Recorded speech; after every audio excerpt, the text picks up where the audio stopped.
Hello, all, and welcome back to a new episode of TV and Us, a conversation show about the TV series we just can't stop talking about. My name is Jennifer Hahn. And I'm Sarah Callan. And each season, we focus on a different show, reviewing it episode by episode, and we invite you to watch along with us. Right now, we are covering the iconic show, The Sopranos, and today we are well on our way. We're covering episode 3, titled Denial, Anger, Acceptance. I'm not sure we achieved the third one yet, to be honest. No, you know? but maybe we're on our way there. You know, it's coming. If you haven't watched this episode yet, this is your spoiler alert. I can't say those two words lately. It's so hard. The L's smushed together. Yeah, we should just come up with a new phrase because spoiler alert is so hard to say. We need to come up with something else because words are hard. We'll workshop. The sirens in the background agree. Oh my gosh, this happened the other day too. What is happening? It's always fine when we record too. Gotta love living in an urban city, eh? Mm-hmm. Okay, it's just part of the joy. Go check out that episode. We're diving fully in. Episode 3. We've arrived. Okay, so Sarah, kick us off with an IMDb summary for this third episode. All right. Tony brokers a bruising Hasidic divorce, copes with Jackie's worsening cancer, and tries to keep Meadows' amphetamine-charged SAT prep quiet, while Junior sends lethal warnings to Christopher's crew. A lot of things happening in the world of Tony Soprano. Happening. Okay. What is your episode title for this third episode? Mine is True Feelings. Oh, yes. We don't know what those are. No. In this world. We don't know, but we're trying to. It's putting an effort to figure it out. My episode title for this one is The Mule. Ah, yes. It's good. Yes. Yeah. Okay, let's dive in. A lot happens in this episode. Tell me your thoughts about this third episode of The Sopranos, Sarah. Yeah, a lot does happen in this episode. I feel like this is just kind of like widening this world a little bit, and we get to see a little bit more into who these characters are and like the character dynamics between them that I think is really interesting and is something that I know that we have been really interested in learning more about. And so I feel like we get quite a bit of that in this episode. And we see a number of like new complications enter into this space. So it's like we already knew that Tony was stressed and dealing with all of this as like there's so many like life changes going on with him. But now we're seeing even more of these stressors that are put on him with his family and with his crews. And so I think that this is going to lead to some really interesting character moments for Tony as he has to grapple with all of these things that are happening right now and all these kind of like bombshells that are dropped in this episode. Mm-hmm. Yeah. And it's also inviting in so many new existential crises for Tony and how he's unable to really process them and is running from them in a lot of cases. So I love the whole plot line with Jackie because you see him beginning to realize what's happening and you see him run from it as well. And I think that is once again a moment in this episode where I just felt so connected to Tony. He's, I think, arguably like more terrible on the whole in this episode, but we understand that he is facing a lot and feeling a lot and losing his friend. And so, I don't know, there's so much, I think, like difficulty watching him do and make a lot of the choices in this episode. Like he's arguably showing a lot of those like not so great sides of him, but then also we really understand where it's coming from. And so we can't help but empathize with this character as well. And I felt that tension so much over the course of this third episode. There's an intensity of uncovering some of the layers and the true sides of Tony that we're getting to see a lot more of. That's very different from the first 2 episodes of this season. Yeah, I loved that moment with the therapist where he's like, "Well, you're a doctor, like how bad is the cancer? All of this." And as soon as she starts to be honest with him, he's like, "Nope, you're wrong. Like I don't want this." And he's not ready to face the reality of that. And so him being still in that denial stage, that anger stage of the grieving Yeah. process is just it's so relatable. There's plenty of things that we encounter in our lives that we just want to run away from because we cannot deal with it for whatever reason. So yeah, I think this show is really smart in creating so much empathy for this character and everything he's going through, even though we're in a completely different context probably than he is, but we all know what it's like to be grieving something or to be faced with something that we're not ready to accept, and we see a lot of that in this episode. And this is something that you said in a previous episode, but I also a while we give uh, Tony a lot of commentary about his inability to face his emotions. I am always surprised when he can articulate a feeling more clearly than I would have expected him to. There's these moments of like insight and honesty that come through, and then he shuts down like soon after that, inevitably. But uh, his ability to say like it feels like Jackie's not himself anymore, and I'm losing him. I'm watching him deteriorate, and then obviously that triggers an entire fit of anger, but that is the experience of watching someone you love go through these really horrific medical conditions. It's like seeing them almost slowly become less of themselves is a really difficult thing, and he can articulate that very clearly. And so it's fascinating to see him kind of sit there quietly in this reflective state, say this incredible moment of insight, and then devolve after that. Seems to be a common pattern for Tony Soprano. So I love those moments because it shows that he's running, but he's not really able to run that far. And there is thinking and processing that he's somewhat doing until the point where it becomes overwhelming for him and he just then will run. But he is engaging with himself. And I think I'm always surprised by that. And I also love that this show is dealing with such like real and human things too. Like I Yeah. feel like in a show like this that's all about, this family, this mob family, it would be so easy to just like focus on the mob stuff, which is really like what we come to this Mm-hmm. show for. That's what we're excited for. We want the spectacles, we want the turf wars, we want all of that stuff. And I love that so far in this show, it's really focused on just the real life family stuff. Yeah. You're dealing with stuff with your kids and their grades and their school and their extracurriculars. You're dealing with your parents and their aging. You're dealing with friends who are getting sick and you don't know what to do and caring for people in the hospital. Like Mm.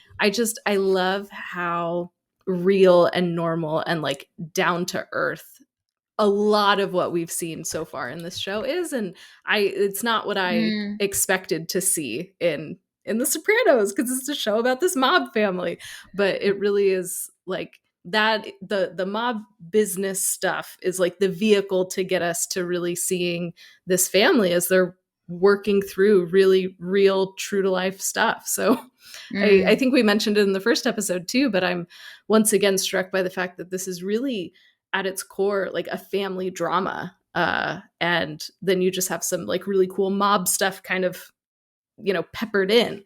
But at its Yeah. at its core, it's about this family. And I think that's, I don't know, it's just really interesting and not what I expected. And it somehow can do it all too. Like, let's talk about Uncle Junior taking some people out. Oh, I loved it. I really did love it. I think it because we have seen and understood who Brendan is. He's kind of like the neighborhood, like the one that's a little lost, but like is a good kid, but just a little lost. And so I think there's a brutality in seeing Uncle Junior choose to take Brendan out, who is this young kid, has so much potential, is just caught up in the wrong thing as young people are. And yet because of that disrespect and that pride that Uncle Junior needs to protect and take care of, he completely takes his kid out. There's not even like a let me threaten you just to satiate this. It's like we're fully murdering this young boy. I think it's very much in line with kind of the rules and ways that the mob operates, where there is this sense of my territory and your territory, and if you encroach here, like you're going to get what you deserve. But I think that because we as the viewers have spent time with Brendan and see that he's just this good-hearted kid that's kind of a little lost, a little foolish, and that's okay. He's figuring life out. I feel like it feels more harsh to watch that ending scene and to see Junior like fully just take him out entirely. There's no other like route that he sees as being just for receiving back that respect that he feels like he is due that was not given to him. Well, and because Brendan already got a warning, him and Christopher both got a warning already, and Yeah. they just kept going. Brendan kept going. So, like, sorry, bud. Those are the rules of the game. But I Yeah. think what was so That's true. surprising to me about that whole thing is Livia's involvement. Oh yes. Like I found that really, really fascinating I love it. because like we talked about in the past two episodes, like Tony's dad has been this kind of like specter over the whole thing. And we know that Tony's dad was a big deal in this family. And, you know, Livia keeps talking about that he was a saint. And that seems like a very silly thing because we know that it's a mob family. So there's no way that he Yeah. could be a saint. But I always thought that it was like, well, maybe she just wasn't involved. Maybe she didn't see a lot that was going on. And maybe that's why she can say that he was a saint. And then this episode comes along and it's like, oh, okay. She knows what's up. She's more involved in the decision making process than maybe I thought that she was, which just makes me want to know this character even more. Like, I was Oh, already interested in her in the first two episodes, but then that conversation with Junior happened, and I'm like, I must know everything about Livia because, woo, she's calling some shots here. Like, Junior is executing them, but man, she is the brains behind this particular set of decisions, and that is fascinating. so good. It's so good. It's so juicy. We all aspire to be Livia, you know what I mean? Just like in our old age, still calling every shot in this like mob ring. It also makes so much more sense and casts the entire conversation at the end of episode one in such a different light with Junior asking Livia and kind of his comments about her about what to do with Tony. I think it makes that scene feel even more insidious, knowing that it's not just Uncle Junior like venting about some things. Like he's actually asking for permission, input for her to have a say in this. And she also clearly knows what he means when he's saying that, which we didn't necessarily know in that first episode's ending scene. Which is like, yeah, something needs to be done about him. Yeah, he just needs to be like put back in his place. But no, that means something different. And Livia knows exactly what Junior's saying too. So, oh, I can't wait to learn more about this character. My goodness, a whole life story. We need Livia's memoir. Please share with us the life that you have lived, my girl, because it's so juicy. It changes the whole dynamic of this world in a really fascinating way, too, which is so fun. I loved Oh, it. it is so fun. I'm so excited now. Like, Yeah. I don't know. I was already interested. I was already invested, but like that little reframing of who Livia is and her spot in this organization, Yeah. I'm fired up. I'm ready to go. Let's let's find out everything we can about what's happening in this family. Yes. Yes. Absolutely. Um, One of the other dynamics that I think expands the world in a really interesting way, and there's a lot more for us to sink our teeth into, is the moment between Carmela and Charmaine. I found that whole dynamic so interesting because for most of the show in the last two episodes, we've been focused on the men of the world. And Charmaine and Carmela have been in the orbit of this world, but they kind of take up a little bit of a backseat, and they're interesting, colorful personalities, but we don't get to see much more beyond that. In this episode, we get to see that the women are playing a game too together. There's a whole game board for them, and the rules by which they play their game very different in girl world than in guy world. And I thought that was so fascinating to see the way that these women also have these power plays and these dynamics of trying to one up each other and to demand their version of respect, and the moments where they are also sensitive and feeling disrespected, and what cards that they are playing. And so it's really rough to see as a fellow female, to see that, like, yeah, that's really true to life too. Charmaine coming to Carmela and throwing her relationship with Tony in the past in her face is so savage. But we've always known Charmaine sharp, because she obviously is seeing very clearly and trying to advise her husband Artie and all that kind of stuff. But ooh, she plays a dirty game. And I think it's going to be fascinating to see the way that, like, in their world, they are also jockeying for power and influence and control. And how will that also intersect with, collide with all of the things that are happening in the mob world? Very excited to see some of those dynamics as well. Very reflective of girl world and some of the realities that are very true in that space. Yeah, I loved that moment. I'm also just here for Charmaine. Like, Oh man, yeah. she knows what's up. She is paying attention. She is more with it than Artie is, I think, and has like a Oh yeah. ruthlessness about her that I really appreciate. So I'm so curious to see where this goes. I'm also just fascinated because she had held that piece of information for so long. And so it's like, were you holding that out of loyalty and not wanting to rock the boat? Were you holding it for like a strategic moment to try and get what you want? Like, was this your like get out of jail free card kind of thing? And then Yeah. you use it now? I think it's very interesting, like the timing of her giving this piece of information, and that feeling of disrespect and going, you know what, to hell with it. I'm using this card because I need you to feel small because I feel small. And I find that really interesting for a person who is so strategic and seems to always be paying attention, that she's using it now in a fit of, Yeah. upset and, not wanting to, or having all of these really big, uncomfortable Yeah. feelings to deal with, and everything around her is kind of spiraling. And so then she uses this now. I'm like, oh, that's very true to life. But also, like, oh man, what did you just start now? Because she made you feel small, and then you had to make her feel small. What is this going to lead to? Mm-hmm. So I'm Mm-hmm. curious to see the fallout, because we can obviously, that little brain worm is in Carmela's ear, and just, man, that is going to lead her down a path, I'm sure. So it's going to be fun to watch the fallout. It's going to be Seeds are very dramatic. planted. Seeds are planted. Emotions Yeah. will be running high. I wonder how much Charmaine is scheming, in some Hmm. way to get something that she wants.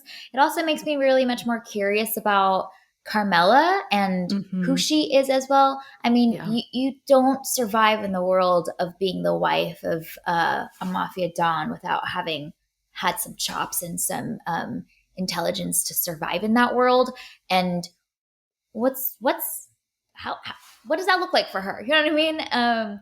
Is she a K, or is she a different type of, like, female counterpart? I mean, we've seen Livia's version of it too, but, like, is Carmela just like kind of bumbling around planning her parties, or does she also have to constantly figure out and watch and navigate and observe her environments to protect her place of power that she has as the wife of Tony Soprano, Um, yeah, that'll be fascinating to see. Lots of intrigue about the women uh, in their orbit, which I think is a way that this landscape has expanded more, and the opportunity for lots of drama and complexity also just increased by a couple dimensions there too.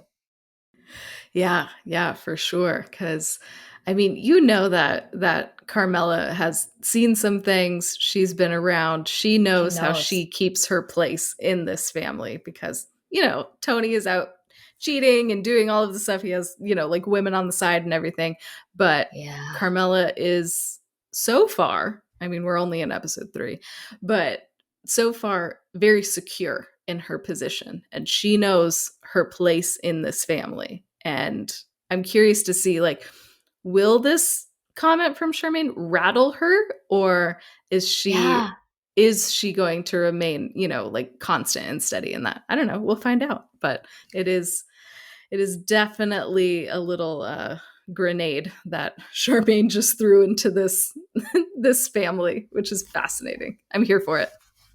I would love to see Carmela be like, let's play ball, you know? Yeah. Like, I just want that because I think it's going to be fascinating to see all of their moves and how that Hmm. will intersect with and probably meddle with a lot of the plans, Yeah. the initiatives, the projects that uh, the mafia husbands are also trying to figure out how to carry out. And, the comedy of errors of everything that will go wrong when you've got people with differing agendas that are all colliding with each other. So I think I hope the show, we'll find out next episode, I suppose, but I hope the show continues to tease apart those two as key players in this game and not just have it be they're the women in the world. And they might have their like a little emotional story arcs, but I hope that they are very much wide eyed and seeing it all and playing their own game too to try to keep their place. I love it. Other big things from this third episode that we wanted to discuss.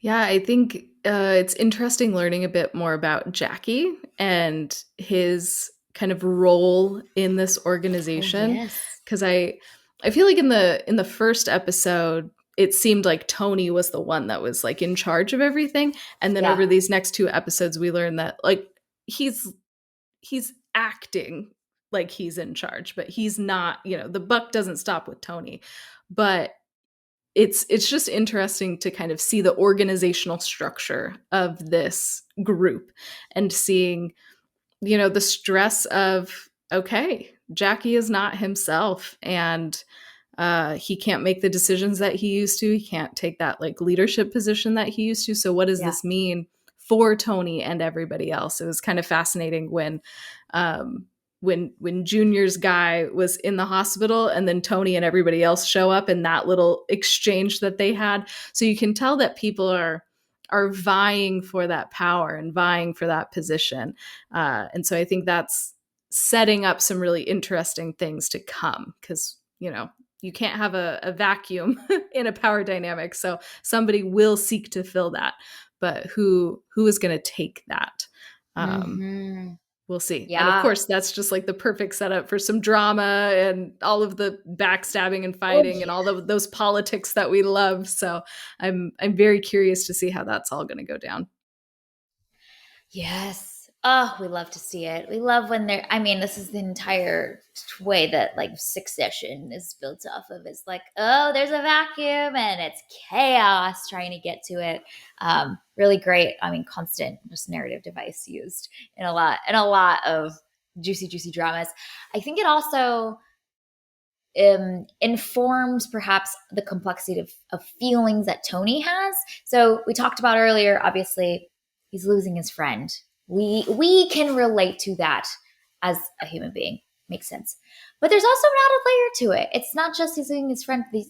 Tony's also anticipating the era to come next, the chapter that he's going to have to walk through next to figure out what he wants to do, figure out how to scheme, and kind of the chaos that is like looming, which I think also informs a lot of the stress and the anxiety and all of the things that he's feeling too, of feeling like you're being almost propelled into a time that you know is going to be chaotic and going to be tough and hard and you're going to lose people. He's like preparing and gearing up for something that this is also Jackie's decline is also ushering in as well. And so there's the personal layer, then there's like the professional layer of it too, that I think is also informing a lot of Tony's complex feelings about almost being forced into. And because we know that Tony's not really necessarily excited for this, you know what I mean? Like I think in a previous episode, someone's been like, "Oh, like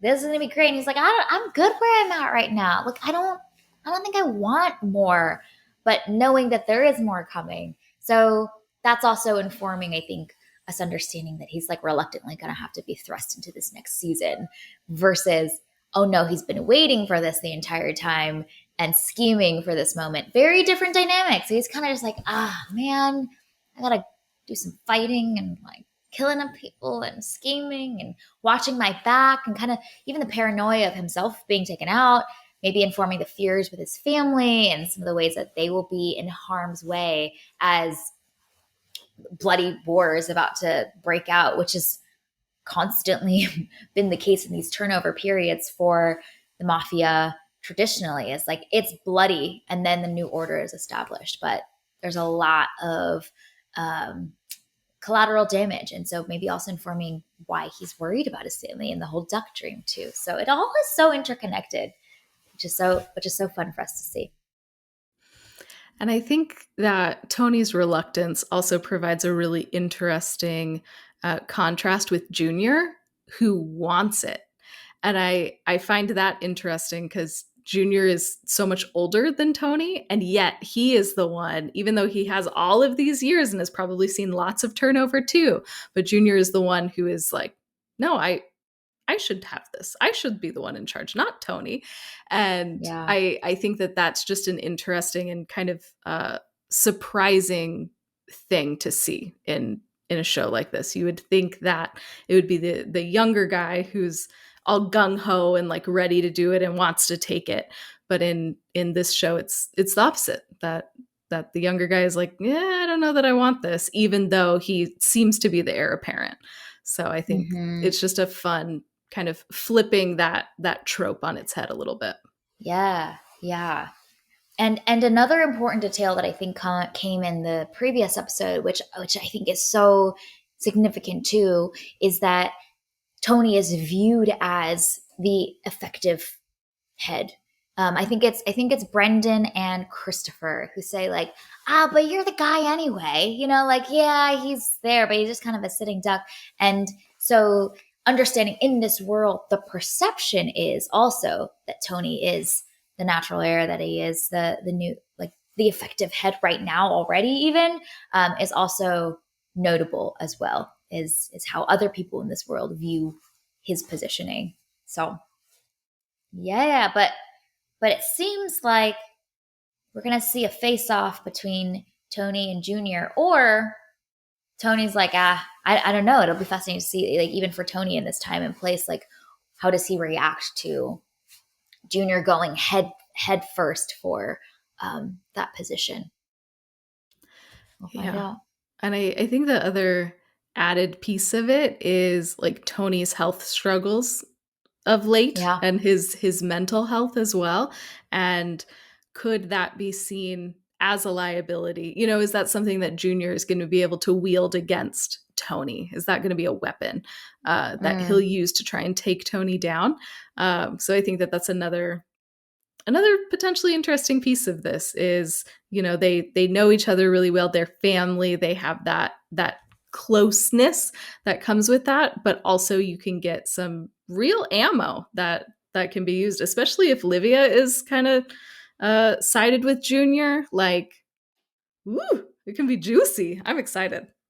Well, that's the open question that I have, is that like Tony's got a mole in his midst, you know? Like what what's in it for Livia? What is Yeah. Livia's motivations for choosing her alliance to be with Junior and not with her own son? Is it Hmm. animosity? Is it there's something in it for her? Is there like a long time injustice that she feels like is going to finally be repaid somehow by seeing Junior take it on versus her own son? I mean, theoretically, you would expect that if you're a mom in this family in this world, I'd be like, "Yo, it's my son's turn." You know what I mean? Like, let's go. I don't know why is Livia aligned to Junior and not to Tony? Open Well, and questions.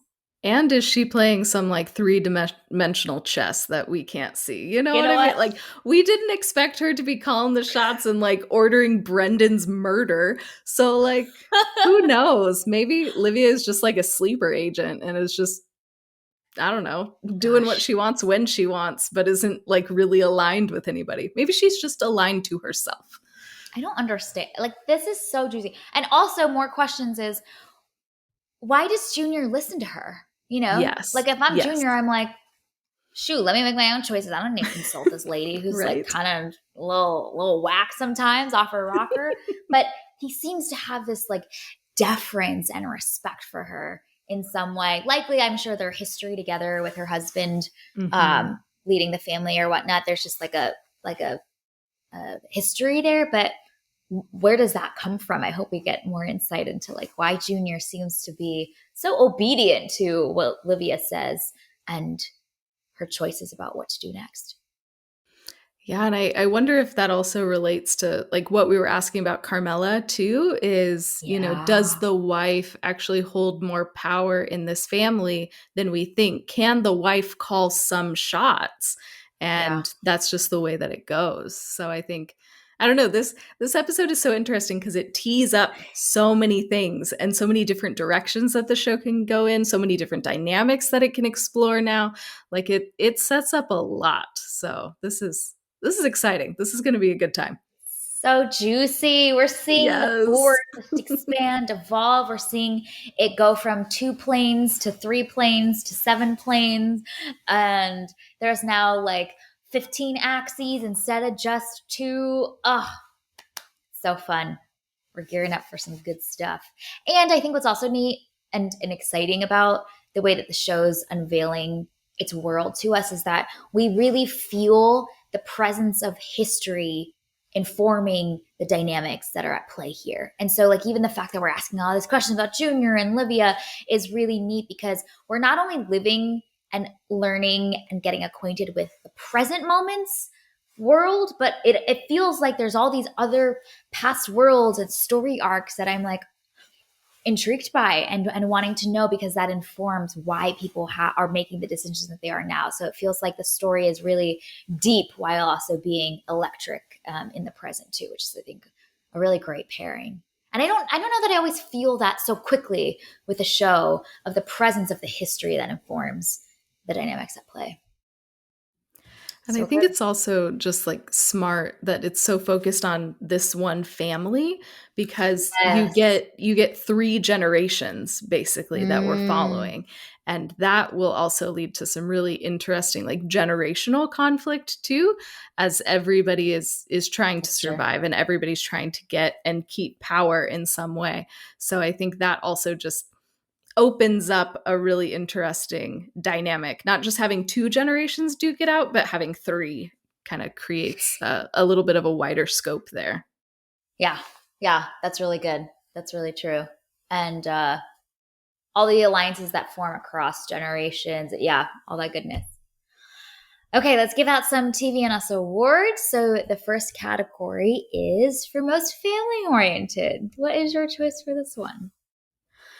Yeah, I would like to give it to just Tony's whole crew for showing up to Jackie at the beginning of Aw. the episode. It was just so sweet that they're all gathered there in the hospital room with him. Nice. Nice. Yeah, that was really neat to see. It reminded me a little bit of The Irishman and kind of this like Mm, this feeling that man you know that Jackie has like lived his glory days and wielded so much power and yet at the end of the day he's going to end up like a lot of mhm. us, which is at the end of our lives we're just sitting in a hospital room. And so they think the contrast between all these big beefy men that are coming in and paying their respects and yet like he's still a human, you know.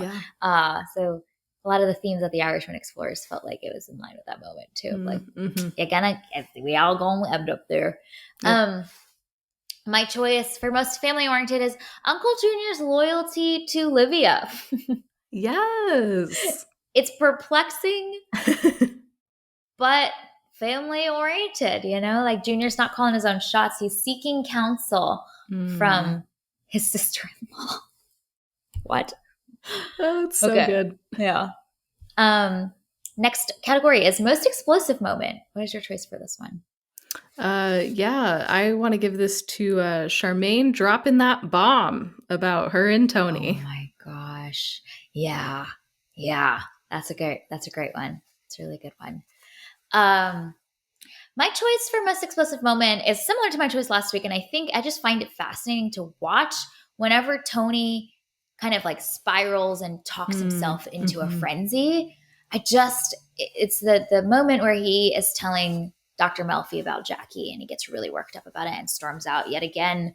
Um, and I'm always taking note because I'm like, we've hit on a sensitive spot. So it just feels like Mm-hmm. such a window into who Tony is and what his really, big emotions are because they Yeah. just can't help but overflow. So I'm like, oh, he's doing the thing again. This is this exploding anger. All right. Noted. Mm-hmm. Yep. Yeah. Okay. The third category is double meaning dialogue. What is your choice for this one? I got to give it to our girl Livia when she says to Junior, the other one, Filoni? I don't know. Which is translated to take him out. And It's she's like so not even good. looking at him. She's like staring No. off into the distance, like out Yeah. the window at the wall. And I don't know. Eh, What? it's so nonchalant. I don't know. You just Oh, it's executed a so. guy with like a wave of your hand, basically. Like the verbal wave of a hand is what you did, and he was murdered. Oh, it's juicy. Mm-hmm. Mm. Yeah, that's a great choice. um, my choice is from Tony's therapy session, talking about Jackie, and he yells, "And he's got a beautiful head of hair." You're like, oh, that's your way of being like, this is my friend, and I'm Yeah. sad, and I'm mad. But instead, we're gonna red Yeah. faced yell, "The beautiful head of hair." What I love is how many times Tony calls Jackie beautiful in those therapy sessions. Like multiple times he refers to Jackie as beautiful. And I just found that really interesting. I was like, is this just a like mob thing that Romance. I'm not aware of? Because I don't know that I've frequently heard, Just beautiful. grown men refer to other grown men that they're friends with as beautiful. So I don't know. Maybe I'm just living under a rock, but I just found that choice of words that repeats kind of Mm, interesting. yeah, yeah. It's like they don't know how to express the affection in any other Yeah. way. And so it's just like, oh, he's a Beautiful. beautiful man. Just Yeah. beautiful. So Beautiful man. beautiful. Beautiful head Beautiful of head of hair. hair. Yeah. Looking ahead, what are you excited to see next? I think we covered a lot of We them. did. We did. So Yeah. yeah, like everything we said, all the dynamics with the women, what happens with Carmela, Livia, need to know everything about her and her life. And so, something that we didn't talk about that I'm interested to see is how Christopher is going to respond to Oh Brendan's death. gosh. I don't think we've Oh talked about yeah. Christopher yet in this episode, but we've spent so much time with him already, and Yeah. this is going to be such a big deal. We've seen Christopher in the first episode was kind of trying to like go his own way, and in the second episode he kind of comes back into the family and is going to choose Yeah. loyalty, and then in the third episode his friend is murdered. So then what is that going to do to him? Who is he going to choose to go his own way again? Is he going to stick with loyalty? Is he going to want revenge? Like, what is this going to do for Christopher? So I think this is yet another thing that could potentially Mm, be an explosive and chaos inducing moment. So I'm so curious to see what they do with Christopher, because they can kind of do anything with him and it would make sense with the character. They could go so many different directions with him. So I'm just very curious. yeah. Yeah. And also interesting tidbit that we learned in this episode too is that Tony has such a soft spot for Christopher. Took him in, sees him as a son, which I think like we kind of felt, but to hear another character say that is really interesting. And it's always fascinating. When that happens, it's usually you see yourself in them in some way, and you want to, and so seeing Christopher through the lens of are there character traits about him that are very similar to how Tony was, or his natural wirings too? And that's why there's this camaraderie and this protectiveness that Tony has over him is an interesting way to better understand who Tony is as a character too, by seeing all of the kind of like raw audacity and spunk that Christopher has as well. Plus, one of all the things that we've already voiced, the Olivia, the family, the women dynamics. I'm very curious to see how Tony's children are going to intersect with and collide with a lot of the stuff that's happening in his life and the emotions that come for him. It seems like the children just could have been these like backdrop characters, and yet we get so much time with Meadow and the choices that Christopher makes dealing to Meadow. And so I think that that's going to be so interesting to watch, because as cool, calm, and calculated Tony can be in his work, when it comes to his children, there's a whole different set of emotions that will come and arise and inform his decision making. And so what will that look like for him? Will he find out what Christopher's done? How will that set him off, and that protectiveness and the father instinct? I think that's an interesting variable that we don't often see in this type of story, where you have a man that's figuring out how to scheme his way to power and play the power dynamics. But I don't know, there's this whole emotional side of his world that is very much intertwined, I think, with his professional life. So I think I'm fascinated to see how those will start to weave together a little bit more. So, all right. Well, this was our review and discussion of episode 3. You can find it available on HBO Max. Thank you for listening to today's episode of TV and Us. Our name sums it up. We're big fans of TV and the powerful ways we can connect with each other and the world around us. This podcast is about all of us and our shared stories, so everyone is welcome here, and we're so glad you spent time with us today as we continue our journey through Sopranos Season 1. You can subscribe to this podcast on Spotify, Apple Podcasts, wherever you tune to your favorite shows. Drop us a rating and review, letting us know what fascinated you most from this buffet of options and moments of episode 3. You can connect with us on Instagram, Threads, and Blue Sky at TVNSPod, or email us at tvnspod@gmail.com. Check out our website, andusmedia.co, for the latest on TV and Us and our other podcasts, Movies and Us. We'll be back soon to discuss episode 4. In the meantime, we hope you have an amazing week, and we'll talk again with y'all very soon.